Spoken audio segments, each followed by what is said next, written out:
Hi, Jennifer. This is Julia Widup with Publishers Speak, and we'd like to hear about your book. Hi, Julia. How are you? I'm good. Thank you for having me so much today. I really appreciate it, and I really appreciate what you do for authors, so thank you so much, first of all. We're happy to have you. So my book is about anyone who knows the Russian current prime minister, and he was just reelected to president again, and his name is Vladimir Putin. And I wrote a book about him. It took 12 years of research and writing, so it was very long. It's actually a novel. And the name of the novel, just so you know up front, is called I, Putin. And the name of the novel is called I, Putin, just so you know up front. And just so you know up front, it's available on Amazon.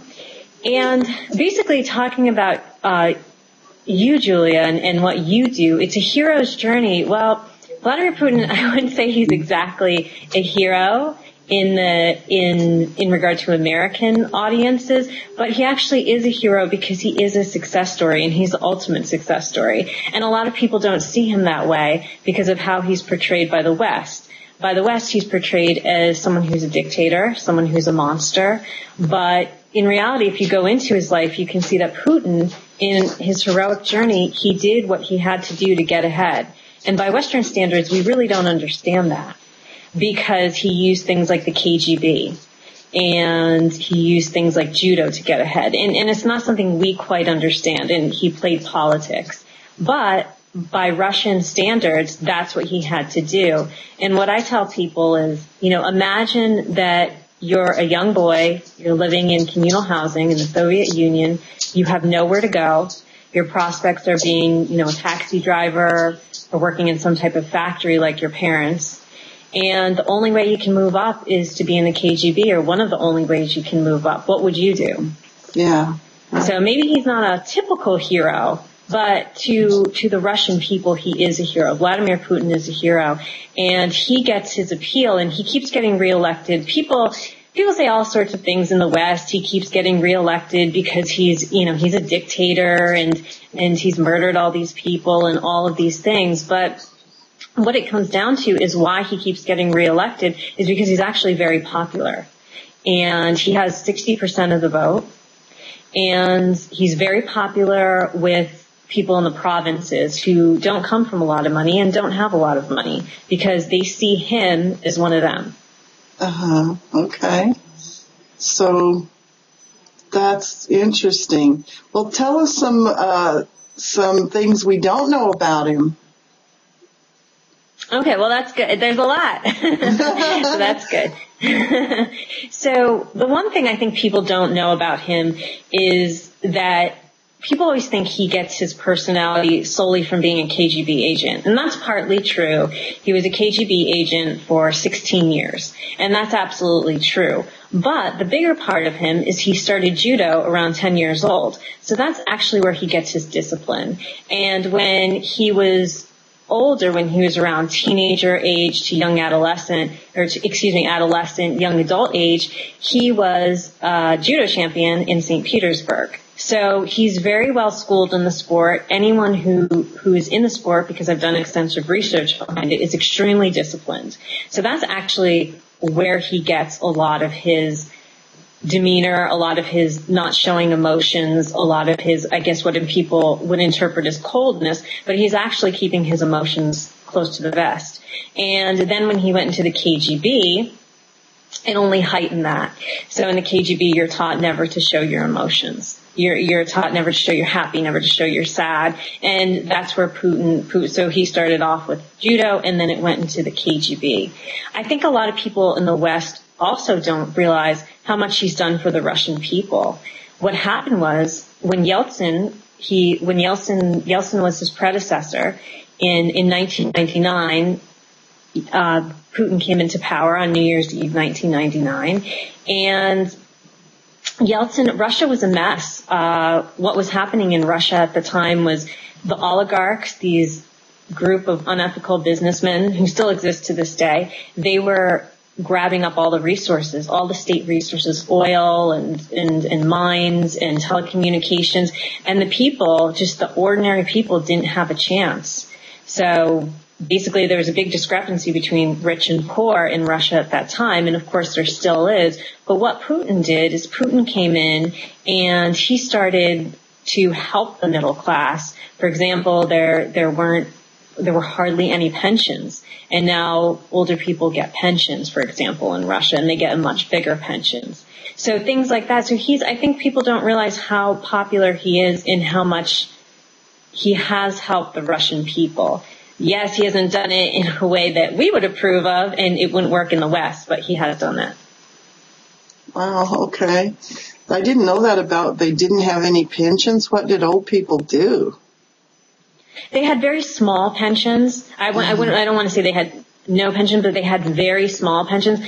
They did what they had to do. You know, they suffered basically. They weren't being helped.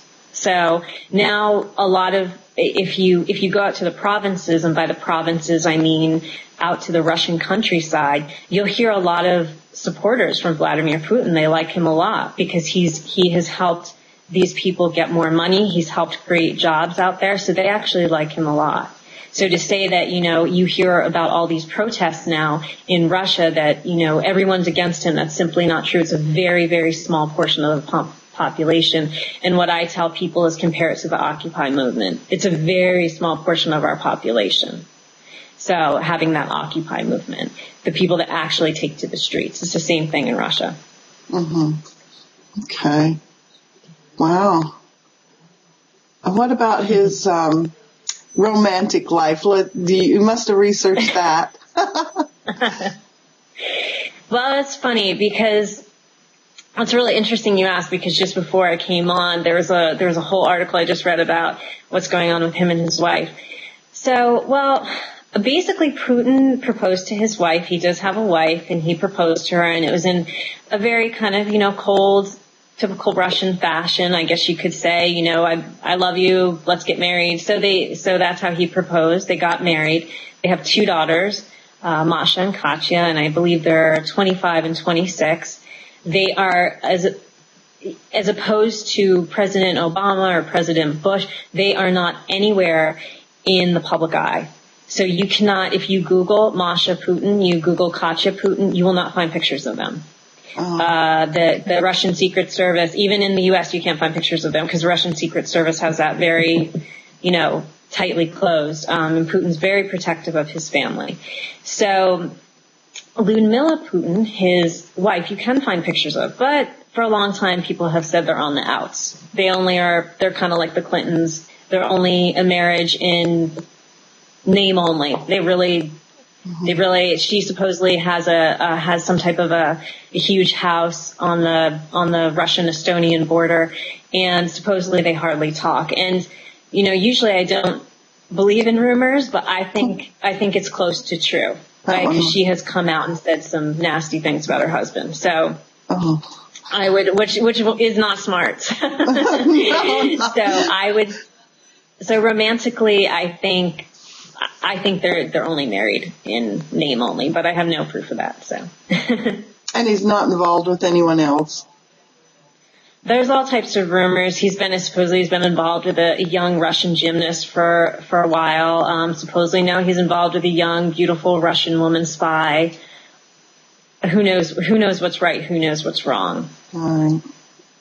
Now, in regard to his romantic interest, he didn't really come into the book. I did talk about him getting married. I did talk about him being a father, because what I found so interesting to this, I guess you could say, hero's journey to someone who's a strong man and a man who's from the KGB, is that he has 2 daughters. I think it would be so easy if you have a man like that with a son. I think it would be a very easy story to write, but he has 2 daughters. So, and as a father, Katya and Masha Putin have said that he watched cartoons with them, and that he did pay attention to them, and he was there when he could be there. They have said that in his memoirs. Mm-hmm. But other than that, you really don't know much about him being a father. I'm assuming he wasn't there most of the time because he's working his way up in national politics. Right.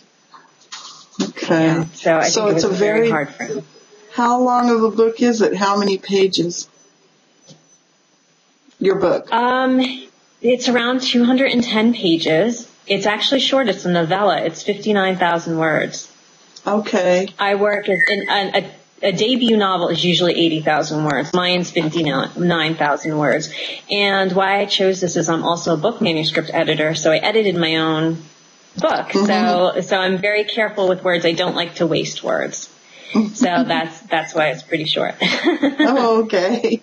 And how much were you able to tell us about what he did as a KGB person? Well, I actually, at NYU, I have a master's in Russian studies and creative writing from NYU. And what I did was I did quite a large thesis on Putin's KGB mentality. So I actually went in and really studied the KGB and studied his mentality. So I definitely have an entire chapter dedicated to it. And the way he acts in the novel, a lot of it comes back to being KGB, and he does refer to that saying, well, I was KGB, so this is what I'm used to. Uh-huh. And in the book, basically, just to run down the premise of the book is centers around the Kursk. The Kursk was a submarine that exploded in the year 2000. 118 submariners died in the blast. And they stayed alive. Some of them stayed alive for a few days. And how we know that is Dima Kolesnikov, the lieutenant captain on the Kursk, actually wrote a note stating that 23 of them were alive, and they found it on his dead body when they did the retrieval of the Kursk. And he's in the book as well. He's a character. I have him down in the Kursk. And he also, what he's very famous for, Dima Kolesnikov, he wrote a love letter to his wife, which no one knows the contents, but I reconstructed that love letter in my book. Mm-hmm. And basically how Vladimir Putin comes in, this was one of the first tragedies this was the first tragedy Vladimir Putin had experienced when he became president. He was only president for a few months when this happened. And he seemed very cold to the world and the Russian people because he did not respond for 4.5 days. Ooh, that is to a long the time. Kursk submarine. Yes, it is a long time. And definitely by Western standards.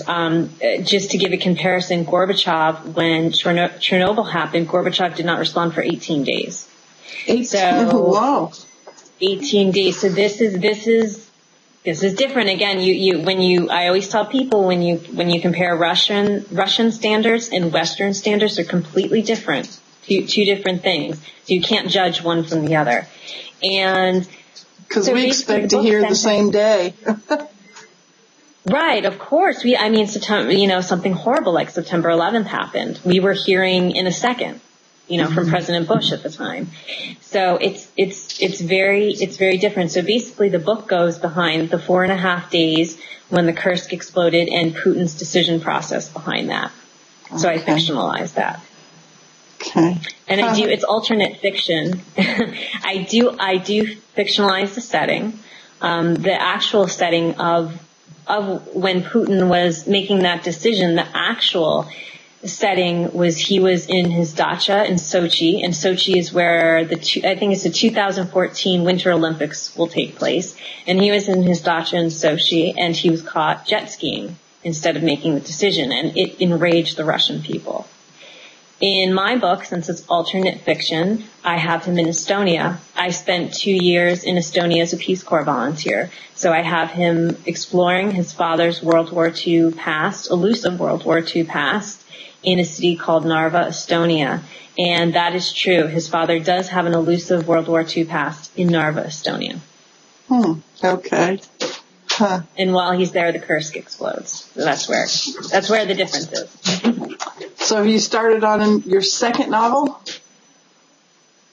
Well, I'm working out the concept of the second novel. I'd like to actually make this a series because another important character in the book, and I don't know if you call him a hero. Maybe the second book he'll be a hero. But I created a fictional aide for Vladimir Putin. As you know, if anyone's ever watched the West Wing, if you remember that old show, Right, The West right. Wing. Aaron Sorkin wrote it.